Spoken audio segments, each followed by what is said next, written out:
David Fincher has a new film out. Yeah, we're watching that. And Fincher himself pretty much is the star of the film. The directing, the cinematography, and just the overall execution of the premise is what makes the film enjoyable. That and Michael Fassbender's really good performance. He just embodies the personality and the mind of a dark, cynical, cold hitman assassin very, very well. There's one scene where he's sat across the table from somebody and his facial expression just does not change from just being a blank expression, and he's just staring a hole through this person.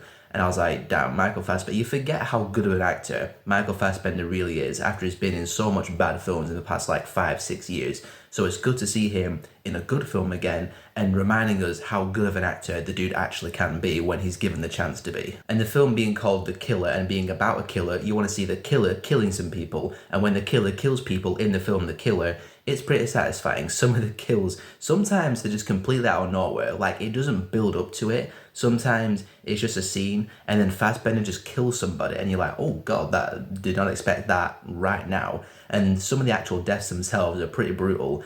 Not in terms of like overly gory, it's just the methods that he uses sometimes. There's one involving a nail gun, which I was like, damn, that's cold. So purely as a thriller about an assassin going from place to place, killing person to person, it's absolutely enjoyable and a very solid experience. I just wish that it had a bit more depth to it, because Michael Fassbender's character, he's doing the monologue at the very beginning talking about pretty much never make it a personal thing, but something happens to his girlfriend which sends him on this path to killing every single person remotely responsible for the incident with his girlfriend. So he's kind of contradicting himself by going on this personal revenge vendetta, and I just didn't really feel a lot because the relationship between Michael Fassbender and his girlfriend is never really established. He just goes to the hideout and discovers that she's been assaulted, goes to the hospital, strokes her hair or something on the bed, and then just goes out on the revenge quest. So as a story and a narrative, I kind of struggled to get invested in what was going on and care about what was going on.